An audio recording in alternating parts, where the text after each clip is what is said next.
Welcome to the Spiritual and Empowerment Living with Tia podcast, a sacred place and resource for spiritually centered women who want to go from the mundane to the magical life, for overcoming fear and doubt, reconnecting with the goddess, understanding messages from spirit, and uncovering your spiritual gifts so you can finally live the life you deserve. Hello there, spiritual trailblazer. I cannot wait to dive into this episode's topic. It is a long time coming and you will not be disappointed. I have here a very special guest, Dr. Kenna Brooke, who is going to help us understand the magic of CBD oil. Dun, dun, dun. Dr. Kenna is a licensed naturopathic doctor who graduated with a bachelor's degree of science in psychology, magna cum laude, and after nearly 10 years in the real world, found naturopathic medicine through her mother's battle with breast cancer. She received her doctorate in naturopathic medicine at Southwest College of Naturopathic Medicine in Tempe, Arizona. Following medical school, Brooke established a private practice in both Denver, Colorado, and Austin, Texas, but also spent a year living, working, volunteering, and traveling through Thailand. Dr. Brooke has been working at Cancer Treatment Centers of America for nearly 5 years, specializing in oncology. Dr. Brooke is passionate about living and teaching a naturopathic lifestyle with a holistic approach to health, body, mind, and soul. She has a strong passion for cannabis as medicine and is both an advocate and educator in this realm. Additionally, she has her death doula certification and feels called to work with people as they receive terminal diagnosis and approach death. Dr. Brooke's heart project and current work in progress is her company, Soul Sage, which will eventually offer education, retreats, community, and naturopathic support for optimal health and well-being, as well as ideal living for those with chronic illnesses or terminal diagnosis. It's important to her that her soul be addressed in addition to the body and mind. Personally, Brooke is a certified yoga instructor, a green juice connoisseur, loves to travel and experience new cultures, and enjoys time in nature with her tow rescue Thai dogs, Tashi and Lito. Welcome. Thank you for having me. I'm very excited. Oh, I am so excited to have you here, Dr. Kenna. So we talked a little while ago, and I had reached out to you because I wanted to spread the knowledge about CBD oil and all in that whole realm. Yeah. I just a backstory for those who are new to this podcast and new to me. So I have been dealing with chronic pain for nearly 2 decades now regarding my foot. I had a torn ligament, fractured bone, multiple surgeries. I had metal in my foot. And it seemed like nothing was really working over time. And I'm someone who is all about doing my due diligence. If I go to the doctor, that means that's my last resort. And I was learning about the benefits of cannabis and the benefits of CBD oil, and Dr. Kenna will talk about the differences and things like that. But I was still a little bit nervous about that because I was just like, wait a minute, there's the stigma, what's going on here? I tried the CBD oil and I was like, whoa, this is great. And I want an expert to talk about it. And here she is. So that's the backstory. All right. Glad that it was helpful for you.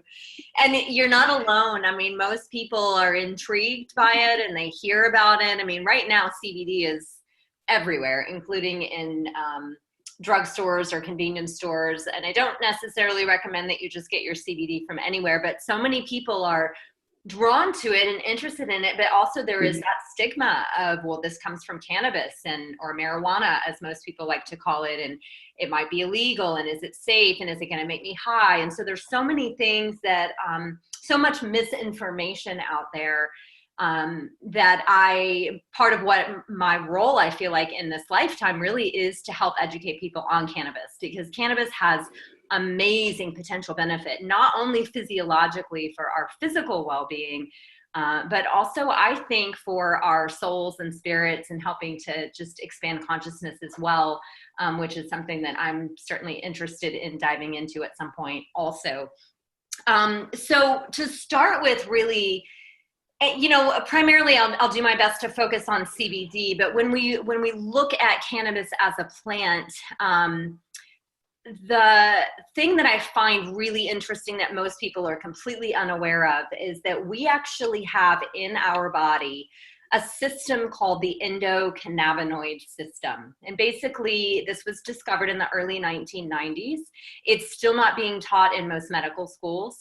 And so most people are really unaware of the fact that our bodies actually make chemicals that appear very similarly to THC and CBD and other cannabinoids that come from the cannabis plant.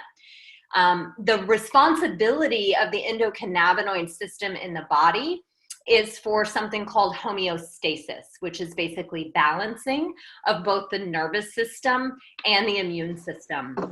And so what we're starting to see, there's very little research in human studies with cannabis, mostly because of the legalities around that over time. But we're starting to see more and more as the research is coming out that there are so many ways that this plant can actually help to benefit health. And they've even done some studies where they've taken blood samples from people who have, maybe some chronic pain syndromes that we really don't know where they come from. What is the etiology of something like fibromyalgia? No one really knows why someone has fibromyalgia or where it comes from. But what we see in some of the research that's being done is that the blood in the people who have been diagnosed with fibromyalgia has far less endocannabinoids in the blood than someone who doesn't. So we're thinking it's possible that some of these pain syndromes are actually just the body's deficiency in endocannabinoids. And so all that to say that, this is not just a plant to get you stoned or high. This is actually something that has true effect in the physical body. So we have two chemicals that we make. One is called anandamide, which is the Sanskrit word for bliss. And this is the chemical that looks very similar to THC, which is the cannabinoid in cannabis that does cause the psychoactivity or the high. And then we also have something called AG2, which is a different cannabinoid that we produce, which, responds differently in the body. But both of these are really important for everything from pain to nervous system function. They're very anti-inflammatory. So anytime you're going to reduce inflammation, you're going to be reducing pain. But they also have been shown to have strong anti-cancer benefits. So there's so many potential uses for these cannabinoids. What most people also know, I'm sorry, go ahead. Oh, no, you're fine. I was just blocking out the background noise. Oh, okay. So it's interesting because when we look at cannabis, there's actually over 100 cannabinoids that have been discovered.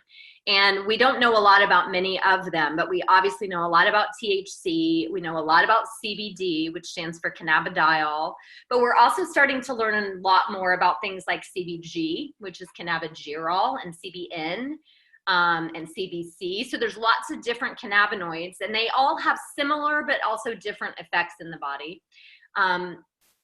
And what we also find is that the plant seems to have a really synergistic way that it works.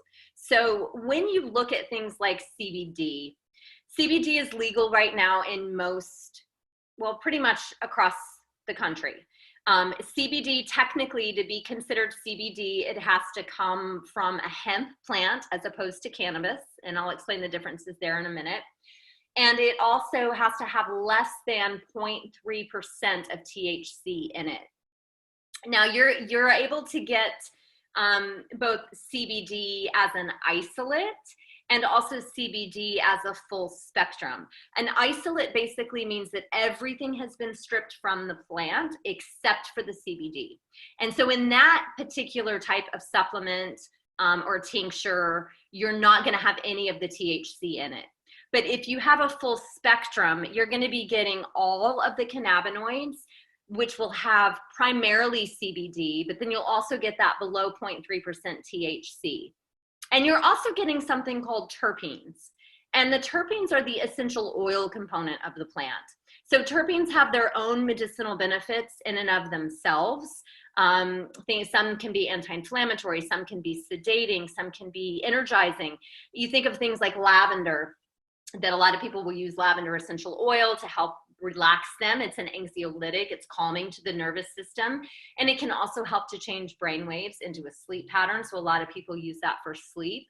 So something like lavender as a terpene has its own benefit, but when it's combined with the cannabinoids, and it's not actually combined, it comes naturally in the cannabis plant, it creates something called the entourage effect, which basically means it amplifies the effect of the cannabinoids and makes them even more effective than they would be on their own. And so when you're looking for something like a full spectrum CBD, that's when you're going to be getting all the cannabinoids, all the terpenes, as well as the other phytonutrients. Things like chlorophyll, flavonoids, other things that are beneficial to our health in and of themselves. So it's extracted that then more like a regular herb would be in naturopathic medicine. And so what I think is very important is for people to understand that most of the research that's being done is on isolates. And so you're seeing requirements of really high doses of CBD, sometimes in the neighborhood of 600 milligrams of CBD to start to have an anti-inflammatory or an anti-pain effect. But when you use something that's full spectrum and has that entourage effect and has the terpenes and the other components of the plant and all the other cannabinoids, then you're usually able to get the same effect at a significantly lower dose. And so I really recommend that people look for things that are full spectrum.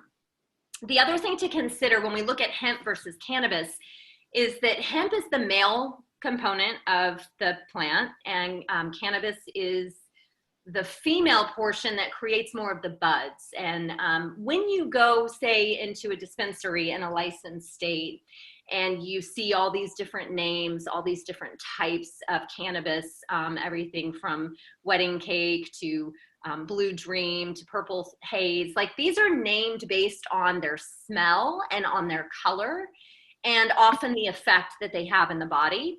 But those come from the terpenes. So what sets a cannabis plant apart from a different cannabis plant is that terpene component. Which terpenes are naturally showing up in the plant is going to affect more than just the CBD THC cannabinoid content. It's going to affect the way that using this plant is going to affect you based on those terpenes. So I think that's really fascinating. Now, hemp is actually a poor producer of cannabinoids. So it takes a lot of hemp to make a small bottle of even CBD. It makes more CBD than it does any other cannabinoid, but it's still going to take a lot of hemp to give you, say, a 1 ounce bottle of a CBD tincture. And so why that's important is that hemp is also what we call a bioremediator. This is the nature of it as a plant, is that it absorbs toxins out of the soil. Something that is very interesting is it used to be required to grow hemp on all of our agricultural fields in this country. Because the hemp would actually absorb the toxins out of the soil, and that way all of the nutrients went into the produce that was being grown. And of course, when the war on drugs came and the Marijuana Tax Act and all of that happened, the hemp growing became illegal. And now we see that many of our plants are starting to have less and less in the way of nutrients. And I think that it would behoove us probably to start growing hemp again on the agricultural fields. But if you're not getting an organic source of a hemp-based CBD, then you're likely getting a lot of highly concentrated toxins, herbicides, pesticides, and heavy metals. So not only is it important to look for a full spectrum to have the most effective medicine, it's also very important that you're getting an organic source. And so not all CBD is created equal. And what I have found, I've done a ton of research and I've looked and tried a lot of different products. And it's very individualized. So you really have to make sure that what you're working with is pure and potent. And if one type doesn't work for you, then try something else, because usually it's the way it's been manufactured or where it's coming from that's going to potentially affect its efficacy. So that's kind of some basics and some history on that. One of the other things that I also think is really interesting is when we talk about the stigma that you spoke of at the beginning, you know, this is actually a plant that in the early 1900s, almost every pharmaceutical contained some level of cannabis in it. You can Google and you can find pictures of tinctures and cough syrups and all sorts of things that were manufactured in New York City that have cannabis labeled on the front of them that were used for all sorts of things. It wasn't until I think it was in the 1950s, 40s, I forget now off the top of my head, when they really started to kind of push back against this. In fact, the American Medical Association was against the Marijuana Tax Act because they were using this so much as a medicine, but it was too late. It was already happening, and they began to tax cannabis at a really high rate. And then they decided to change the name of it to marijuana. And the reason that they did that was because at the time, Mary and Juan were the two most common Mexican names. And they wanted people to sort of have when they thought of cannabis, they wanted them to think of people that really were sub in comparison to the rest of society. So they were really trying to create a negative name and a negative connotation in a really bigoted way, I suppose you could say. So I personally try to always call it cannabis because that's really the true name of the plant, and want to kind of stay true to the purity of what this plant can really do for us. And so that's kind of some of the history and the way that it works in the body. And I can go into some of the benefits that can come from it if you'd like me to, unless you have some questions before that. Yes, well, I wanted to say I learned a lot. I did not know that marijuana was a combination of Mary and Juan. That's wow. But also, one thing I wanted to point out was that, and I'm trying to pronounce this correctly, the endocannabinoid, cannabinoid. Yeah. How that's already. I was just like, I was taking notes too. So I like how you explained, hey, this is something that's already in our body, and we have a low, I guess, count, if you will, of that in our body, and because of that, or one of the reasons why we have issues is because of this low count. One thing I love about debunking, or just even to learn more about it, is to get the background. Even if we don't get all the acronyms right away, it's going down to our subconscious. It's starting to register. The seeds are being planted there.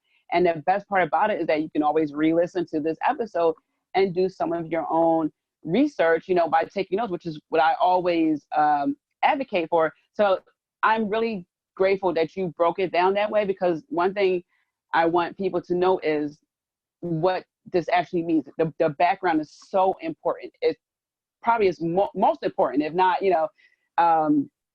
like number one. So yeah, that's what I wanted to say with that. And I did not know that hemp was used to take toxins out of the soil. Mm-hmm. I think, and then you mentioned when cannabis was pulled back, I think that was right around World War II, because I saw a documentary about it. I think it was like right around that time, something around there. But anyway, I didn't have a question, just more of a thank you and like a recap of what you were saying, because that's very important. Even when you talked about the inflammation part, some people are allergic to certain medicines that help with inflammation. Absolutely. Right. And then the other medicine they have to take over time can cause liver damage and other things. So it's really interesting to know that, and hopefully more people can get access to this medication, and we get to debunk more. So, but yeah, continue on about the health benefits. I just wanted to just say that. Yeah, absolutely. So one of the things that's interesting is with our endocannabinoid system, we have what's called Cb1 receptors and Cb2 receptors. And it sounds like this should be related to CBD, but it's really not. These are just cannabinoid receptors. And so the Cb1 receptors are primarily in the brain and the central nervous system, which would basically include the spine, the spine. That is going to be where THC as a cannabinoid tends to attach to more easily. And then you have Cb2 receptors, which are more in the peripheral nervous system, which is going to be more in the hands and the feet and further out from the central nervous system, as well as in the gut and in the immune cells. And other cannabinoids tend to attach to the Cb2 receptors. With CBD, it actually does not attach to either of those receptors very well. It actually relates to and works through lots of different biochemical pathways in the body. And I think that's part of why we see so many potential benefits with CBD. A lot of people start to hear me talk about it, and they're like, oh, whatever, it's not a miracle drug. It's not a miracle plant. It's like a panacea, but it really sort of almost is. Not that it can fix everything, but because it relates to and interacts with so many different biochemical pathways, it has a ton of different effects in the body. One of the things that CBD can do, that's a little bit different than the rest of the cannabinoids, is that it's incredibly calming to the nervous system. And it has also been shown to be what we call neuroregenerating. And basically what that means is not only can it help to sort of heal nerves, but it can help to regrow nerves. And we used to think that that was only really possible when we were in utero. And now we're seeing that with CBD. And so it can work very well for nerve-related pain, for neuropathy, the numbness and tingling in the fingers and toes that often comes from things like diabetes, also from a lot of chemotherapeutic agents, but anything that's related to nerves from a perspective of either nerve pain or just nervous system. Anxiety, PTSD, these are all things that can really be remedied nicely and supported with the addition of CBD because it is so balancing and calming to the nervous system.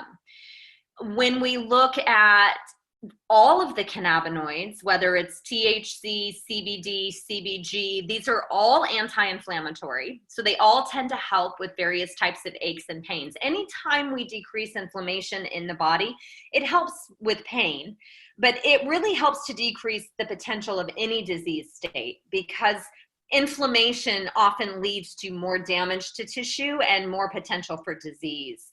And then we're also seeing in a lot of the studies, again, a lot of these are in animal models or in petri dishes because there has been a limit on how much research could be done in humans. But we are also seeing that all of these cannabinoids seem to have some anti-cancer benefits as well and help to kill cancer cells. THC was shown first with lung cancer cell lines. CBD has been shown with breast cancer cell lines. CBG is another one that has some pretty strong anti-cancer potential as well. So I think that we're going to start seeing more and more research come out and more people using these with benefit for a lot of things. I find that when you're using something like CBD, really it's a building effect. So you typically start with a really low dose and then you slowly titrate up because what someone needs is going to be very different than the next person. This is such an individualized medicine, in part because of likely whether we're making enough of our own endocannabinoids or not. But it really is not dependent on age or body size or weight. It's all very dependent on what you in your internal system need. And so I typically have people start with a relatively low dose, maybe 6 milligrams twice a day of CBD. And then after 4 or 5 days, you just slowly increase by, maybe 6 milligrams per dose, just slowly but surely increasing until you start to find the sweet spot for you. And then that becomes more of the maintenance dose. And also depending on what you're using it for, if someone has pain externally or on the nerves or in the joints, it can be really beneficial to use CBD or other cannabinoids internally for the whole system, but then also to add to that a topical in the area where you have that pain or discomfort that can then give direct route access to the nerves or to the joint for that anti-inflammatory or anti-pain component. The other thing too is that the route of administration is important as well. You can find edibles, you can even smoke CBD plant, hemp plant that doesn't have THC in it. You can use tinctures that would ideally go under the tongue. And then there's also a lot of things that are now encapsulated.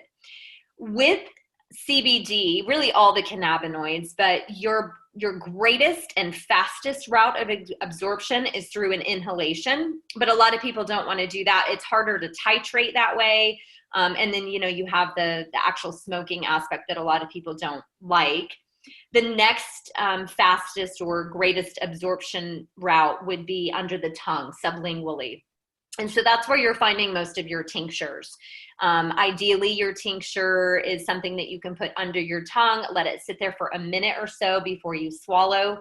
If you have a fat-containing meal around the same time that you're ingesting your CBD, that can also support the absorption because it is a fat-soluble.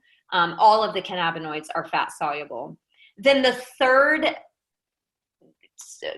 route of administration from a perspective of absorption rate would be anything through the digestive system. So whether that be an edible or taking an encapsulated form of CBD, it's going to take a lot longer for that to kick in and get into the bloodstream, but you're also not going to absorb nearly as much of it. So what that means is when you're figuring out your dosing, if you're taking a pill and you're swallowing it, you're likely going to need a higher dose of the CBD just because your body's not going to absorb as much of it and put it into the bloodstream as it might if you put it under the tongue.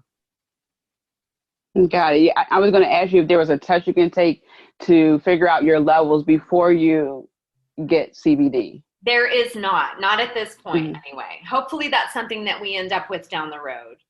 But we do not have that currently.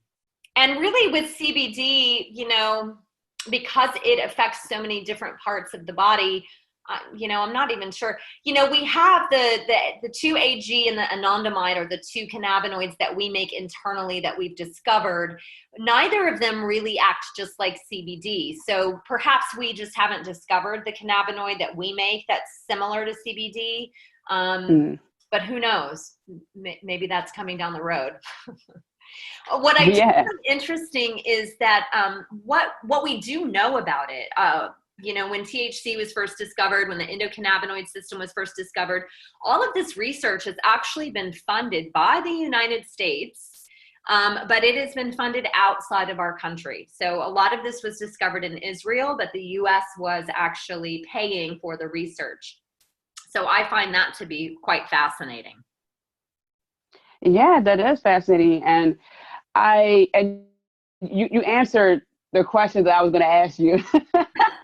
I was going to ask you about how often someone should take it and the different ways. So that's what I do. I actually had the little droplets I put underneath my tongue because I actually have some nerve issues with my foot and leg. Yes. And it's very calming, so helpful. And it's so funny because when you were just saying, the different ways you can take it, I like that there's a choice because sometimes people want to go all in and like, I got to do it this way. And you can mix it up to whatever works best for you. Sometimes people try something. Yeah, sometimes they try something and they only known it to be one way and they say, oh, it doesn't work. And you just said, especially if you're just starting out, you're going to need a higher dosage. What I have seen, and I've done a lot of research, is basically, oh yeah, try CBD. It helps with, anxiety and, a couple other things, but there's not a actual, like blueprint to say, hey, your first time, you may want to do a little bit higher dosage. You should really go see a professional and not just someone who tried it and like, hey, you should try this because of your body makeup. You should really get to know your body and talk to someone who is knowledgeable in that field, because as you said earlier, what may work for one person may not work for another. You just really got to figure that out. Absolutely. That's exactly right. That's exactly right. And, there's so many things too. What I have found with my patients is that they'll start using it for one thing, and then they'll come to me and say, oh my gosh, it also helped this. So I have seen, there's a very strong affinity in the digestive system, especially with CBD. So a lot of people who have inflammatory conditions like Crohn's disease and ulcerative colitis, it can be calming to the inflammation in the digestive tract. And that we're seeing quite a bit of research specifically with Crohn's and CBD. I actually have a client who started using CBD and then for Crohn's disease, and she went back to her doctor who had wanted to put her on some pretty strong meds. A lot of what they use for things like ulcerative colitis and Crohn's disease, and even things like rheumatoid arthritis and other autoimmune conditions are chemotherapeutic agents, which are very hard on the body and very depleting of the immune system. And her doctor really wanted to put her on this. And she's like, just let me try one more thing. And she started with the CBD, and she was on it for a while, and she was becoming asymptomatic. She wasn't having all these flares and all this pain and discomfort. And when she went in for her next scan or testing that they were going to do for her, the doctor came to her and was like, what are you doing? Not only has it not progressed, it's actually getting better. And I'm having a hard time even finding the location of where the Crohn's was in your intestinal tract. And that was just from using it consistently. So again, the longer you use it, the more it's going to have a building effect in the body also. I've had patients who were using it to decrease inflammation in areas where, say, they had radiation damage from radiation treatment with cancer, and it's helping to decrease inflammation and help with pain. But then as a side note, it helped with things like incontinence, where they had the radiation, it had created some damage to the urethra, and then there was some incontinence there. It's just very supporting of the body to heal itself. Like we talked about, it has an affinity for the immune system. It has an affinity for the nervous system.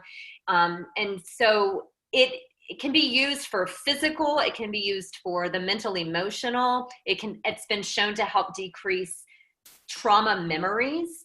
CBD in and of itself has actually been shown when you have a traumatic brain injury, whether that be a stroke or a concussion or something like that. If you use CBD immediately following, the damage that's done to the brain by that incident is significantly reduced because it's very anti-inflammatory again to the brain. So there's just so many potential benefits that we see. I think the more we study it and the more people try it for different things, the more we're going to realize that it can be used for a lot. And so what I encourage people to do when they start using CBD, a lot of times they have one particular reason that they want to use it, is to obviously write down what that is and maybe rate it on a scale of 1 to 10 of the severity and the frequency, and just kind of keeping a log. But also at the same time, log what your mood is like, what your sleep is like, any other mental, emotional, or physical symptoms that you feel like you're having. And after you've been on the CBD for a little while, go back and re-rate all of those things. And that way you're kind of able to see how it's affecting you, where you realize, wow, I wasn't even really thinking about using this for sleep, but my sleep is much deeper. When I started using CBD the very first time, I was wearing a Fitbit and I slept good, good, normal 6 to 8 hours of sleep, never really been much of an insomniac. But what I found was using CBD, I could see that my deep sleep, my restorative sleep was enhanced. So I wasn't sleeping any longer. I was just getting a more restorative sleep when using CBD. So there's a lot of things that kind of come along as a bonus, even if that's not what you're using it for. That is wonderful. It seems like it's really bringing our bodies back to its natural state, the way it's supposed to be. Yes. When we use that, And so was there ever a time where you were working with someone and they had a little bit of hesitation because of the stigma? Was there a way that you just ease their mind? Like, I know we talked about the benefits and things like that, but was there a psychological portion to it where you just explain like it's okay? Yeah, I mean, I definitely have people when I first start to mention it who look at me like I might be a little bit crazy, or why am I seeing a Yeah. naturopathic doctor if she's going to be telling me I should be using cannabis? I mean, my personal feeling is that the other cannabinoids, THC, CBG, all of these. In fact, the thing that's also very interesting is THCA and CBDA, which are the acid component of the plant. So basically, naturally, it comes in the plant as THCA and CBDA, which is the acid. Once you heat it or decarboxylate it, it turns that into THC and CBD. And so whether you're smoking it, that's going to decarboxylate it, or whether you're using heat to extract it into an extract, that's going to decarboxylate it. But we're even seeing now that THCA and CBDA in very minute amounts is highly anti-inflammatory and helping a lot with pain. I'm talking about taking a tiny little piece of bud and putting it in some hot water and steeping it like a tea and drinking that 8 ounces of water with a little tiny bit of the bud in it, and then eating that bud. And just that amount of the THCA and CBDA has had major effects for people with pain syndromes and a lot of inflammation. So I think for me, the destigmatizing, and when I see the fear in people's eyes, or I've had people who are just absolutely, I say the word CBD and they are like, absolutely not. And in that situation, then I just step back from it. But usually people are willing to let me explain, like I did earlier, about the fact that we do have our own endocannabinoid system and that we make these types of chemicals in our body. I think that right there is the biggest way for people to have this sense of ease that, well, if my body is making something like this, then it can't be all that bad. And right. It's a paradigm shift. And it's because of the stigma and how much that's been placed into the minds of humanity, but certainly our society. And one of the other things that I will often use to kind of explain it to people is that cannabis is considered a Schedule I drug. CBD, I believe, has now been removed off of that, but for a long time it was still part of cannabis. And for a Schedule I drug to be considered Schedule I, it has to meet 2 qualifications. Number 1, it can have no medicinal benefit. And number 2, it must have a high propensity for dependence. And so Schedule I drugs are 100% illegal. And the thing that is very fascinating about cannabis specifically is that, number 1, it has no propensity for dependence. Now, you can become habitually dependent on it. You can want to use it. You can like using it. But the body does not become dependent and does not go through withdrawal when you stop using it. And number 2, we clearly have talked about lots of potential medicinal benefits with the plant, but the US government holds 2 patents on the medicinal benefit of cannabis. So right there, they are sort of really creating, I don't know what the word is I'm looking for. They say that it has no medicinal benefits, therefore it must be Schedule I, and now all of a sudden they're holding a patent for 2 medicinal benefits of the same plant. So it's really just like a false classification as a Schedule I drug. And so that often helps people to become a little bit more comfortable with the consideration. And then once they try it and they see the benefit, then they're the ones that are telling their friends to call me or telling their friends to start using it because they can't believe the potential support that it's provided for them. Wow. So it sounds like it can also be a preventive medicine. So I can take it even if I don't physically see anything wrong with me. So like a heads up, or not a heads up, but just like a preventive, like I was saying, like a way to just be on top of what's going on in my body. Absolutely. Just from the anti-inflammatory and the anti-cancer perspective, I mean, we all have cancer cells in our body. So it's a matter of whether or not the immune system is able to take care of them and manage them. And because this is so modulating to the immune system, that can be helpful from that perspective. It's calming to the nervous system. So anytime we're decreasing stress and anxiety, that's going to be beneficial for our long-term health. It's also often used as a bit of an anti-aging agent too. So anytime that we're able to create that balance and that homeostasis in the body, that's going to help with prevention and just optimal health and well-being and vitality for sure. I have a lot of people who feel more energy when they're on CBD, and I think that's probably just because there's less inflammation and less that their immune system is having to fight against, and so they just have more energy for their daily life as well. Wow, and I didn't know that we all have cancer cells in our body. That is news to me. Wow. So yeah, this is something that we really should be looking into for preventive measures. Absolutely. Absolutely. So you talked about using it in like a tea form. You boil it. You talked about putting it under the tongue. Can this also be put in coffee and regular food? I'm just trying to understand how many ways we can use this, because I know that people like it as simple as possible. Yeah.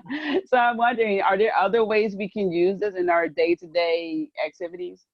Yeah, you're seeing now a lot on the market, CBD infused beverages. There's waters with CBD in it. There's a local coffee shop that I used to go down to that always would add CBD to the coffee. And, my preference for most people, if you can tolerate it sublingually under the tongue, I feel like that's the best route of administration. You're going to get most of it absorbed. It's only going to take about 20 minutes for you to start to feel the effect, as opposed to if you swallow something, it might be an hour. But you certainly could use it that way. And, there's products topically with CBD, there's face products, things like that. I don't know how great all of the absorption is. I don't think that that's been studied in all these different routes quite as well as I might like for it to have been. But, including it in things, as I mentioned, or you mentioned in my bio, I'm a huge green connoisseur. I make green juices all the time. And when I first found out about THCA and CBDA, these are, again, the ones that don't require the heating and the decarboxylation process. There were a lot of people who were just juicing the leaves from a cannabis or hemp plant, not even the bud that has the higher levels of the cannabinoids. And in that, they're getting the CBDA and the THCA. And I thought, well, gosh, why don't I just start a juice company and throw some hemp leaves in there, and then we've got some CBDA and THCA. I don't know how stable that is, and so it is nice to just take a little bit of the bud if you can, in a legal state, or you can do the same thing with just some CBD bud, putting just literally like not even a dime size in a cup of hot water and letting it steep for a few minutes. That right there may give you some strong benefit from a pain perspective. So it may not take much at all. But I think that it's one of those things that you just have to kind of play around with it a little bit and what works for you. And I do also encourage people, if you're using this for something more than just, general wellness and anti-aging, if you're really wanting a particular effect, if you can find a practitioner who can guide you a little bit more on dosing, route of administration, when to dose, that can often be helpful. But just knowing that the longer you use something like this, the more effective ultimately it's going to be, because with anything natural, it's going to take some time for it to build up in the system and start to have that greatest effect. Different than the drugs that you talked about before, where they come in, guns blazing, but then they also do some damage to some of the other tissue like the liver. Right.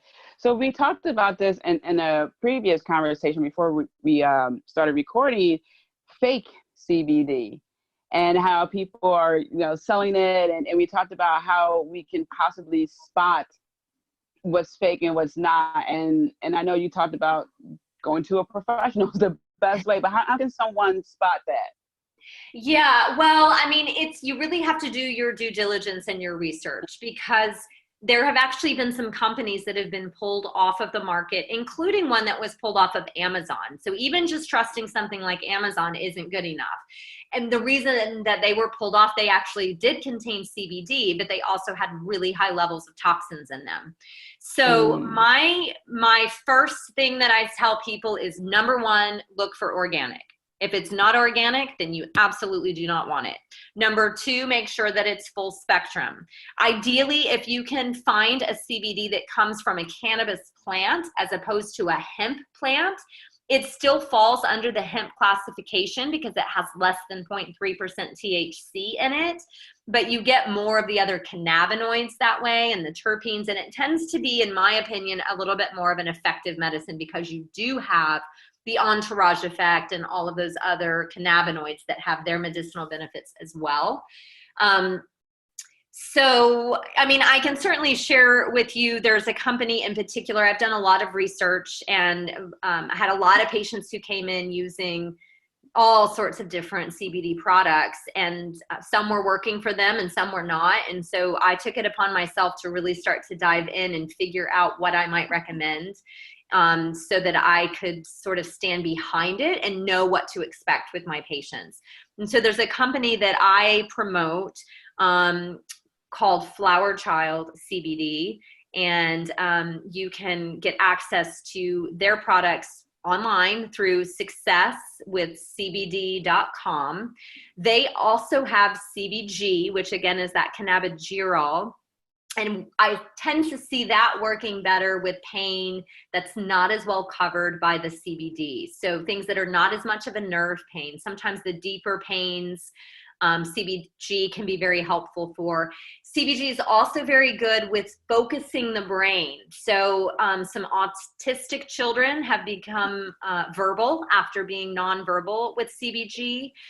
It's very good for things like autism, ADD, ADHD, and even depression. And CBG also has a very strong antimicrobial benefit with an affinity for the skin.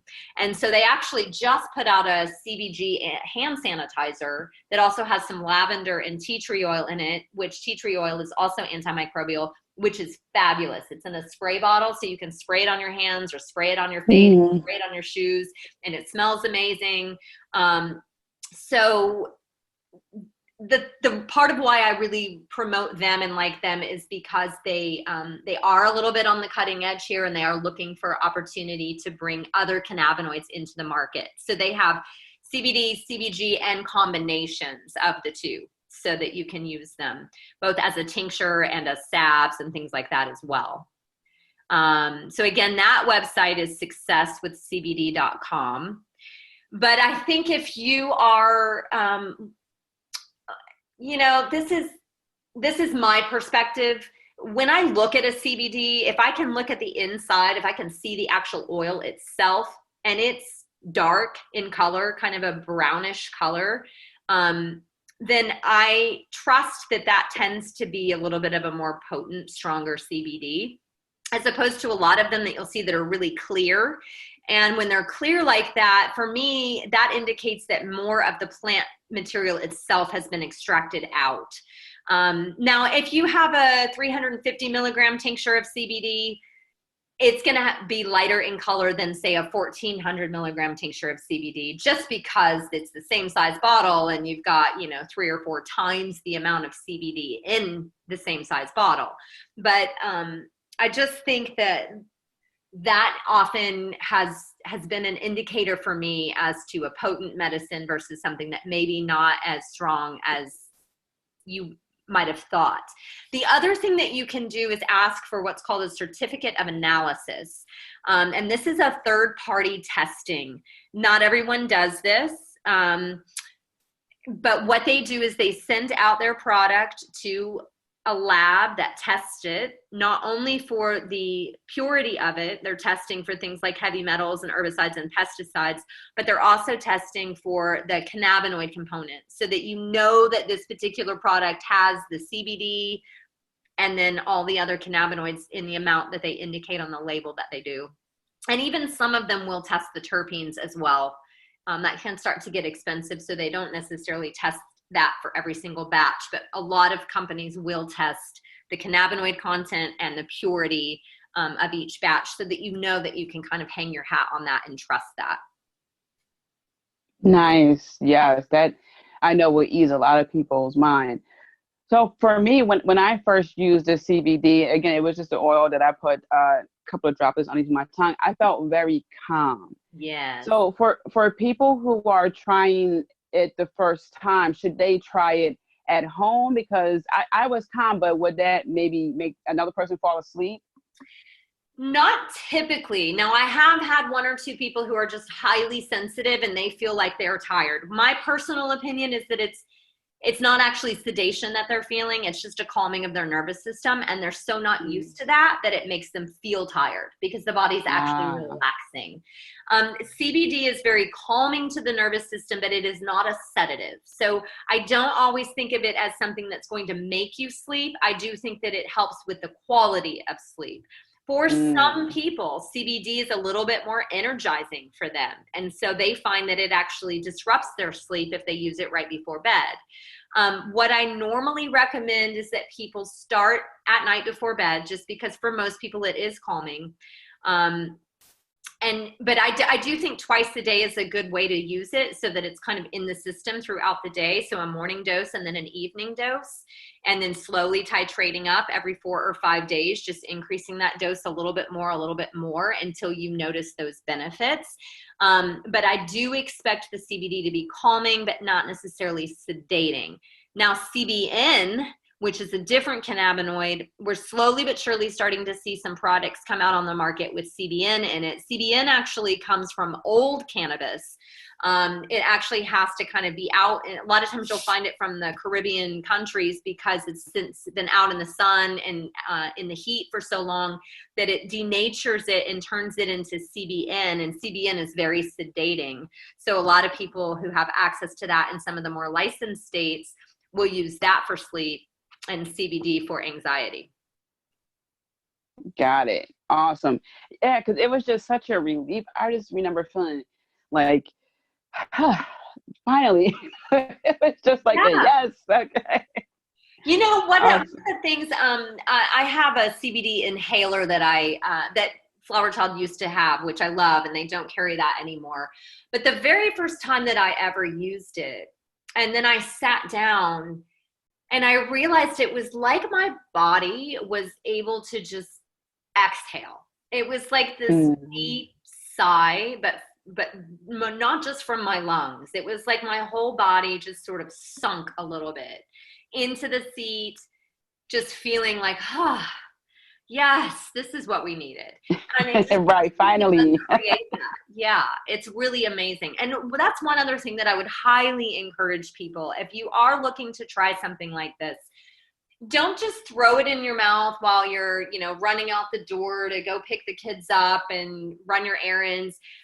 Make it a little bit of a mindful, especially the first few times that you use it, almost a little bit of a ceremony around it, like creating a little bit of a sacred space for yourself, holding the bottle, setting some kind of an intention of what you're hoping that this is going to do, and then taking it in, allowing it to absorb under the tongue, and then give yourself a couple of minutes to just sit and breathe, and then reassess how you're feeling after 3 to 5 minutes.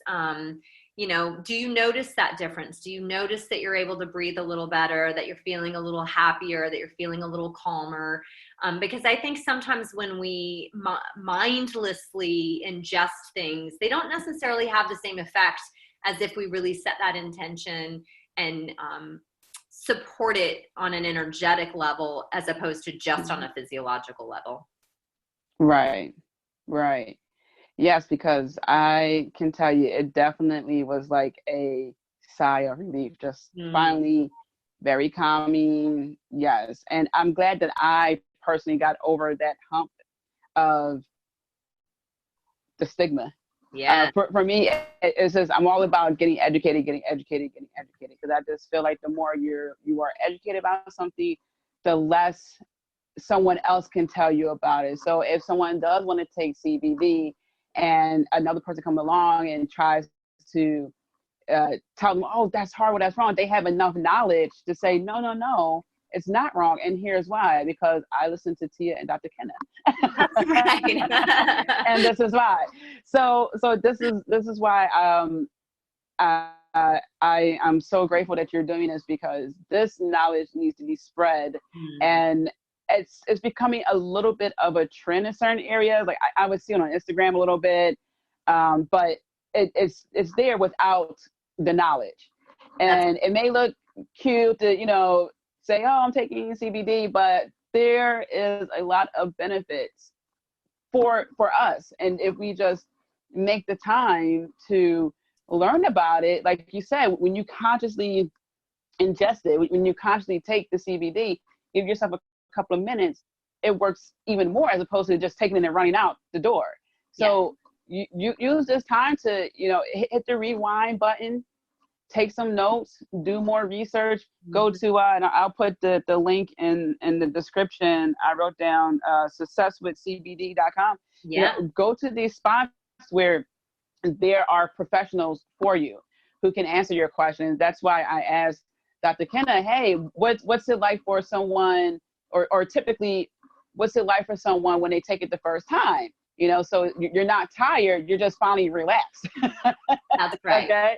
Yeah. So, take this and, okay, do the self-reflection, like we were talking about earlier, make some notes, see how you feel before and afterwards, and take note of your entire body, because, I was taking it because I didn't want to take pain medications for my body, because it's fine now, but 5-10 years from now, I don't want to be on dialysis because of liver issues. So, taking the CBD was helpful for me, but it also helped with my nerves. And I wasn't even thinking about my nerves. I just wanted to stop the pain. Yeah. So it helped with my nerves. It calmed me down. Okay. So really look at it as a whole thing, not just, for one thing, which you can look at it that way, but there are just so many more benefits. That's right. That's exactly right. And, my website is not up and active at the moment, but you can go to soulsage.com and enter your email address. And when that does go live, you'll get a message. But if people have questions, or if they want guidance, I do offer virtual consultations on how you might dose and what cannabinoids you might want to use and things like that. And so if someone is interested in that, they can just directly email me as well. And that email address is drkennabrooke at soulsage.com. It's just drkennabrooke at soulsage.com. And so that's also an option if people are feeling like, I really want to try it, but I still just don't feel like I know what to do or what steps to take or where to start, or even which products to choose, because there are more and more out there, even amongst flower child. There's a lot of different concentrations, there's a lot of different combinations. And so it's really important to me that people feel empowered and able to kind of take their health into their own hands and feel as vital and optimal as is possible. And like I said, I also think that this medicine is here not just to support our physical well-being, but our mental, emotional, and really ultimately spiritual as well. And so the more I can kind of get the message out for cannabis, the more I'd like to. Yes, absolutely. I am all about it. Like I said, especially when I learned, and I have to practice saying it, as I wrote it down phonetically, endocannabinoid. Cannabinoid. Yeah. I will practice that. Listen, I will practice that. No one can say it. It is so funny. I love it. It's almost, you need a meme or something, because everyone says it so differently. But yeah, endocannabinoid. Right. Then you add my Philly accent on top of it, so it just adds on. But yeah, I think this is so great. I know this is great.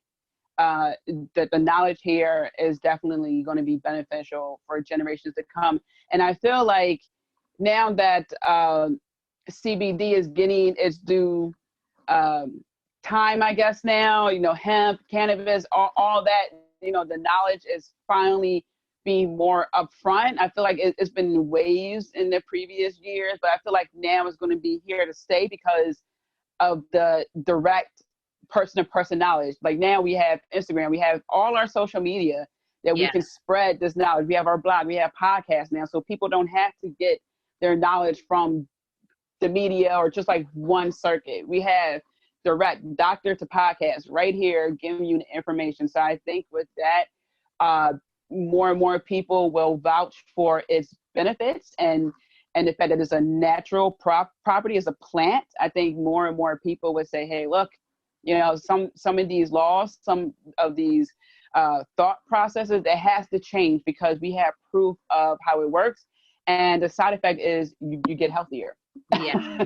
So, you know, to speak to that just briefly, there is a medication called Marinol or dronabinol. That's the generic name. And this is a synthetic form of THC.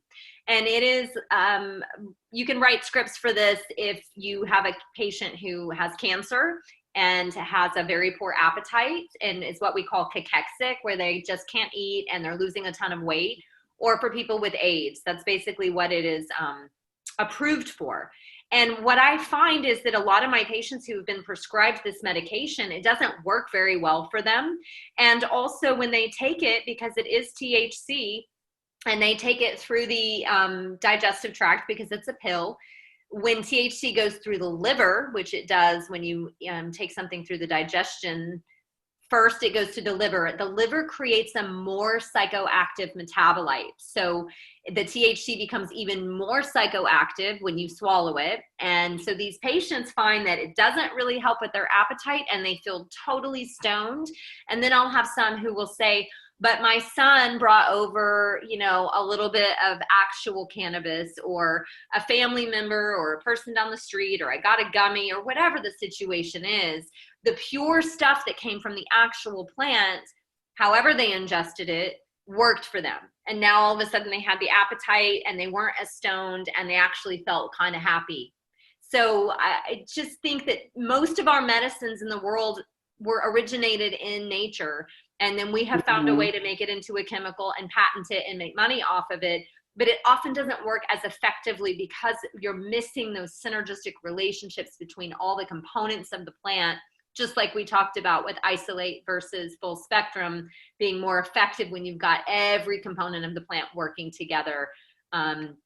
We think that we're so smart as humans, but when we take things out of their natural environment and try to isolate it and make it more potent and powerful, it doesn't always have the effect.